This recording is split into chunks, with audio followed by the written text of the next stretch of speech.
Hello, welcome back to my channel. My name is Star, and today we're going to be going through the entire drawing process for this drawing. So I broke everything down into steps, which was completely unnecessary because towards the end, this whole setup pretty much fell apart, but these are the steps that I have. We have sketch, line art, line weight and depth, background, flats, color line art, which is optional, and then rendering. That's pretty much all I have for this intro, so let's just get to the drawing. So we're starting out with this thumbnail sketch already drawn. This is where I decided to record. The point of the thumbnail sketch is just to get down all of the big shapes. Don't worry about any of the details. We can worry about that after the vague shape is laid out. This may seem like overkill, but I usually like to do about 3 layers of sketches when I do my drawings. We're working on the second one now. This is where I figure out more of the details, like how I want the hair to look, the clothes, and the expression. The first sketch is more of just like a gesture drawing, just to get the structure down. And this one is about the actual components of the drawing. Try out different expressions, different hairstyles, accessories, clothes. Like, just try to figure out what you want to add to them. At this point, I decided that this pose wasn't it, so I just opened up Magic Poser and made a new one. Don't be afraid to start over if you don't like something. Even if you are already in sketching phase 2, it's okay to start over.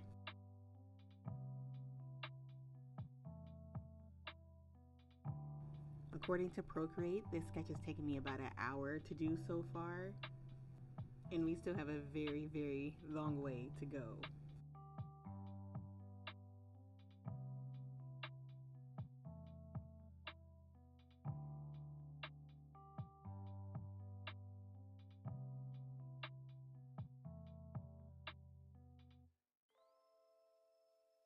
Don't forget to flip your canvas and fix those proportions. Don't just flip it back and pretend you didn't see it.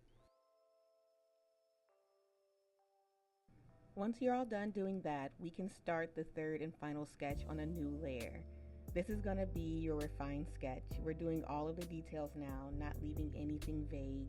You want to know exactly what you're doing when you start your line art layer.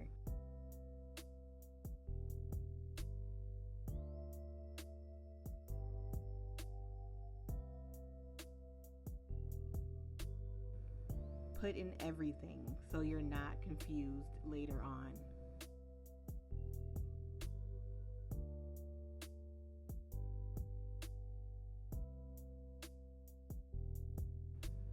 The overall track time for this sketch was about 2.5 hours, which is actually pretty quick given my track record. I can easily take up to 5+ hours just doing the sketch.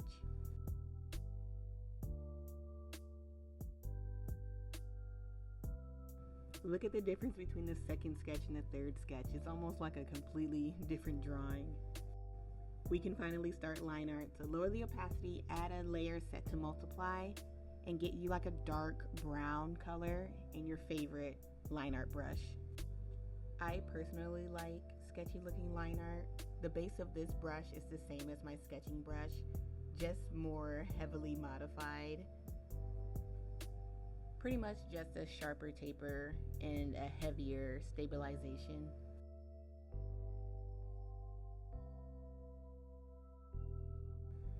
Instead of more long, broad strokes I do in like one swoop, my line art is mostly short, thin strokes that I just build up.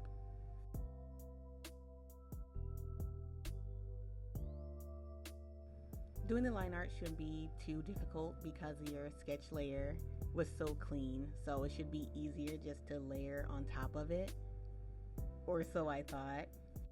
I messed up. I left the hand way too rough and I had no idea what I was lining, so I had to go back and redraw it. I I left the hands for future me to have to deal with, and that she did, and she struggled really bad. She was able to figure something out though, and we were smooth sailing until I noticed how long her nose bridge was. So I quickly fixed that before getting back to the hands. But it wasn't long before I got stopped again because I needed to shrink her chest, which left me with a lot of patchwork to do.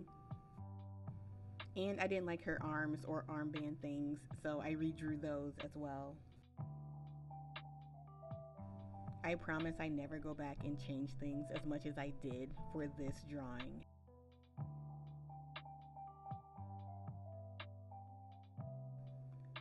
Then I line the hair. Let's just speed through this so we can finally get done with doing the line art.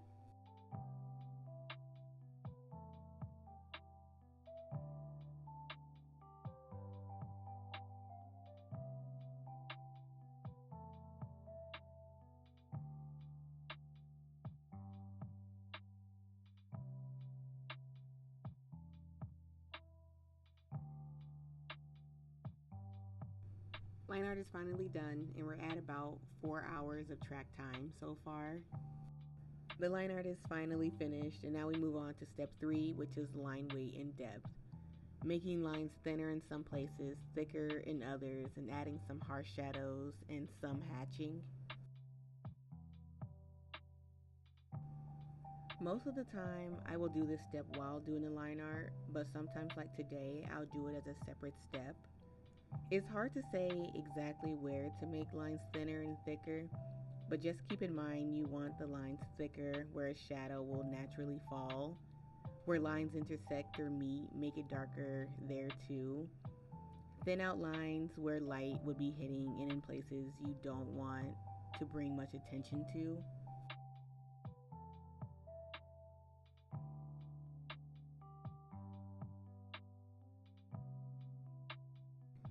Here you can see the before and after of doing this step. It's a lot more interesting to look at, and we haven't even added any color yet. Moving on to background, you don't have to do the entire background, just a solid color to help you figure out your tones and values will do.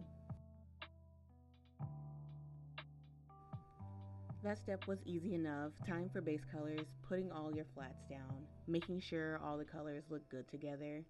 Just play around with the colors until you like it. This is where you can try out a bunch of different color schemes. For this one, I pretty much knew what colors I was going to go with, so it didn't take too long for this drawing.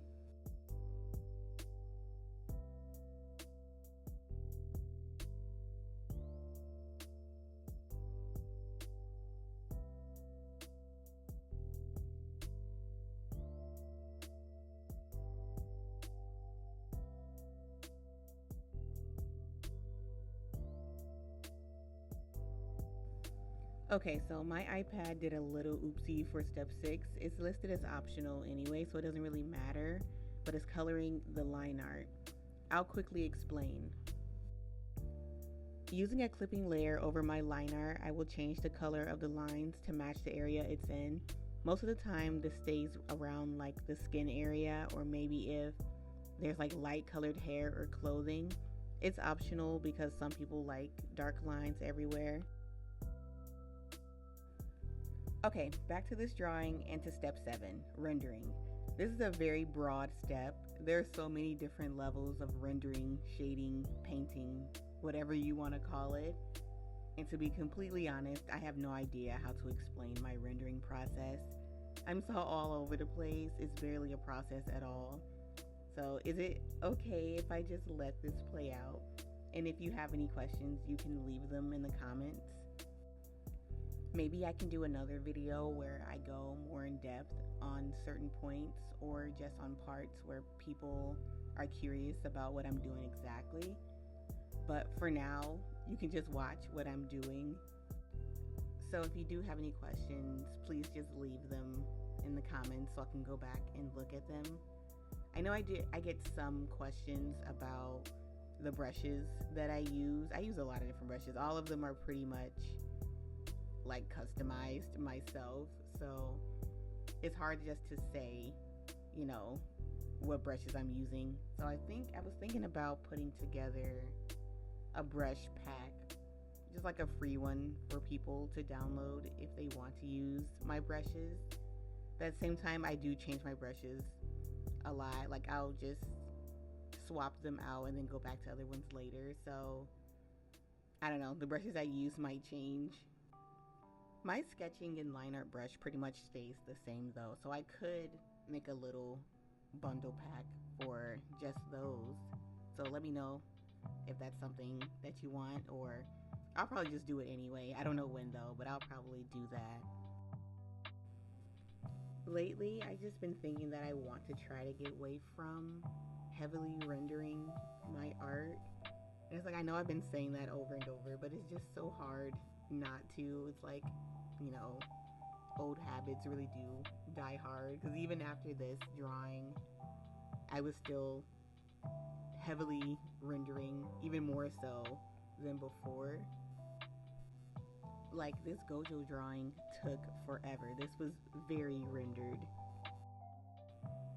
Also, my color palette is always so saturated, and I want to draw with like a more dull or muted color palette. I feel like it just adds a lot of depth, especially if it's like a sketchier texture as well.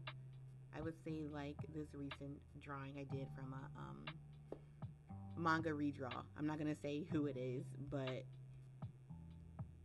I did a redraw from the JJK manga, and I love how dull, I wouldn't say dull, it's just, I guess, darker toned the drawing is, and I want to be able to make more drawings like this.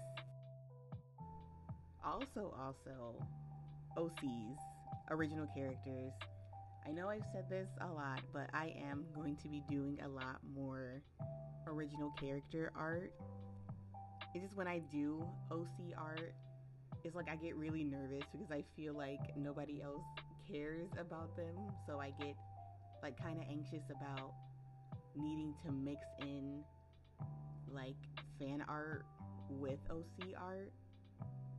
Or it's like I have to do one or the other. It's either I'm posting all OC art or I'm doing all fan art. It's like I don't know how to balance it both out. But it's really important to me creatively to be able to build my stories and have confidence in building my characters. Because I love my characters. I want to put them out there. But it's like a big part of me is just, I guess, kind of scared that I can't portray them the way that I see them in my head, like on paper. I guess it just feels like I can't really do them justice right now, so I just keep putting it off and not practicing it. But I'm only going to know how to do it if I practice. But I don't want to fail. I just want to be able to do it, and I want to be able to do it well first try. That's not going to happen. And it's like I feel like if I mess it up now, it's I'm just going to ruin it. Like I could easily redraw it again. Like redrawing it isn't a problem. I just feel like I need to get it right the first time. And that's why I'm stuck just doing headshots all the time, because I'm too scared to try to do anything else. Because if I draw something and it doesn't turn out well, now it just feels like I just wasted all that time drawing nothing. But I'm really trying to get out of that so I can start actually progressing with my art, because I've just been feeling so stagnant. And it's like I also create a whole lot of OCs that is just completely unnecessary. Like I need a new OC for every personality type. I have like three characters that they could literally be combined into the same person. Like a couple weeks ago, I had a thought that I wanted to make a clown OC, but I could just make one of my OCs really like clowns and dress up as a clown sometimes. So that's what I decided to do. It's like I don't have to have a different OC for every single thought that I have. And the thing is, I make these characters and then I never draw them. So I have this whole Pinterest board of like all their outfits and their looks, and then I never draw them. The story only lives in my brain. All that being said, I'm just going to be making a lot more character art. I'm going to be uploading more in general, hopefully.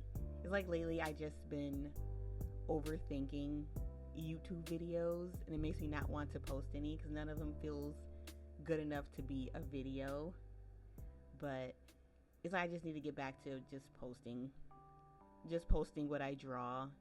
I feel like I had a lot more fun not overcomplicating it and trying to make it a production, I guess, because that's what it started to feel like. Just I feel like it needs to be worthwhile to post, and that's not true. It's just I just need to draw. I'm sorry the later half of this video kind of turned into like just a podcast, but I didn't really have anything to say about the drawing, but that's pretty much it. I really like how this drawing came out. I made prints. They're in my Etsy shop if you want to check it out. So here's just the time lapse, and I will show the drawing at the end. Thank you for watching. I hope this helped or kept you company or just distracted you for a little bit. And I hope you come back for the next one. Thank you. Bye.